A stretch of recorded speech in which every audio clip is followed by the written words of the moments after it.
Hey, let's attach a handle. We're going to need a couple of tools. So grab a paintbrush, grab your needle tool, and some kind of a scoring tool. It might also be your needle tool, but today I'm going to be using this serrated rib.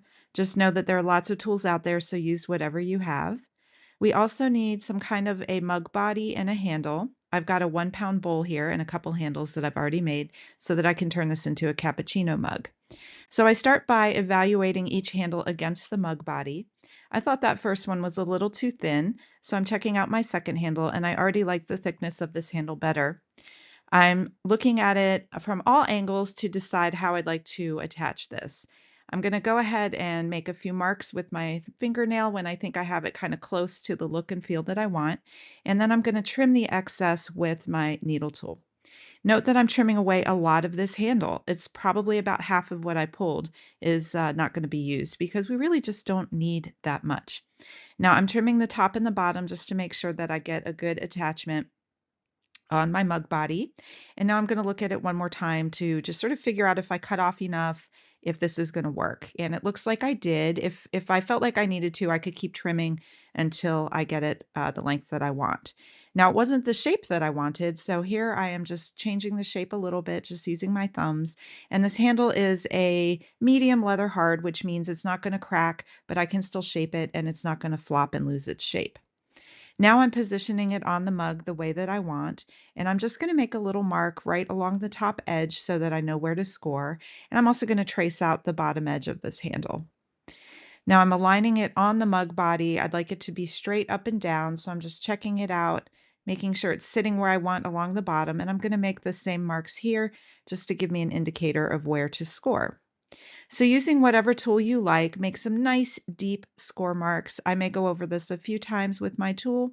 If you're using a needle tool, just scratch really deeply until you have it all kind of messed up. We're really just messing up the surface.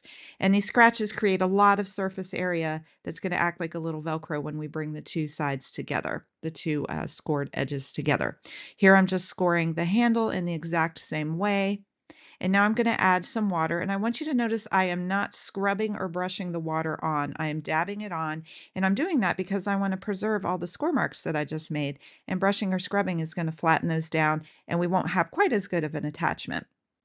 Now, with both sides moistened, I'm supporting the inside of the mug and I'm pressing and kind of wiggling the handle into place. It is already sticking. This handle is not going to fall off at this point, so I can move on to stick down the bottom. I continue to support the inside of the mug, and I'm also using my thumb at the top near that top attachment point to make sure that it doesn't pop off as I'm positioning the bottom edge. Now I'm sliding that bottom edge around until I see that it is straight up and down and in the position that I want. And I'm just double checking the top, looking at it from all sides. And I'm also starting to evaluate how that feels when I get a few fingers in there and if I need to make any adjustments to the shape. Now I'm starting to really tack down this bottom edge. I'm just using my fingers and I'm pushing the clay from the handle into the body of my mug. Now I'm double checking the top attachment. I'm going to adjust the shape a little bit. I'm looking at the negative space and how much space is between my knuckles and the mug. I shoot for about a ½ inch space between my knuckles and the mug at the most. By the time this mug shrinks, it'll be about a ½ inch. So now I'm going to roll a coil. I just grabbed some soft clay right out of my bag and I just rolled this coil right on my palm. It just needs to be a little tiny skinny coil. We don't even need that much. Believe it or not, a tiny bit is going to finish this whole mug. I use a paintbrush to wipe off some of the extra slip that was made when I squished the handle and the mug together. A bunch of slip squished out, so I'm removing that so that I get a good attachment with my coil. Now I'm wrapping this little coil all the way around the top part of my attachment here on this handle. And believe it or not, the coil stretches a little bit when you attach it. So that little piece is plenty to finish and secure this top. Now I'm going to reach for my needle tool and I use this to press the coil into the seam between the handle and the mug body. So I'm just sort of pressing that in and starting to secure that attachment. I'll move a little bit more quickly here now going forward. And I'm going to work all the way around this handle, top, sides, and bottom. And I like to use my fingers a little bit too, once I think I've gotten the coil pressed enough into the seam. And then I'll just smooth this with a damp finger, not wet. We don't want to add water at this stage. I'm only using a damp finger so that I don't get little crusties and crumbs into my work. I also want this to be nice and smooth, and I don't want to bring the grog up by using too much water or a finger that's got clay all over it. So I will continue to work this coil in until it looks nice and even. And like that top part of the handle is starting to grow out of the mug as opposed to just being stuck on. I'm looking at all the little finishing details. I think of handles as little sculptural objects, so I definitely take my time and I make sure that all my little details are in place, including that thumb mark. Now, the bottom needs some attention. The top looks great, but the bottom still looks pretty stuck on. So I'm going to use that soft clay again. I'm rolling another little coil for the bottom.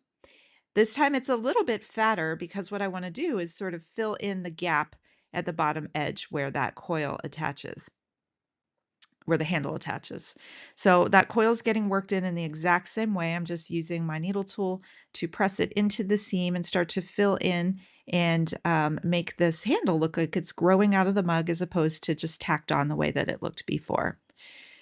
So I'm working here. I may switch to a finger at some point, but I do like to use the needle tool as a little bit of a rib to sort of smooth the clay against the inside wall of the body.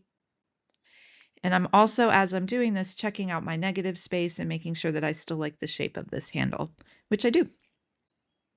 Now using a finger to help smooth things out, I need to add clay to the bottom of this mug as well. So the handle point at the bottom looks a little stuck on still, so I'm smoothing this coil in, and here I'm just using my fingers for this part. This part is a little bit more sculptural because this handle is firmly attached. So this is really more about the aesthetic and how it's going to look and change the overall appearance of the mug and its handle. So I'm still smoothing. Sometimes the smoothing takes the longest part, but I'm looking now at the shape of my body and the negative space that I have with this handle, and I think it could be a little bit better. This handle is still soft enough that I can make a few last minute adjustments. And there we go. I think that's looking pretty good. I'm smoothing out any last little areas that I see with my finger, but that mug is done and ready to dry and go on the shelf.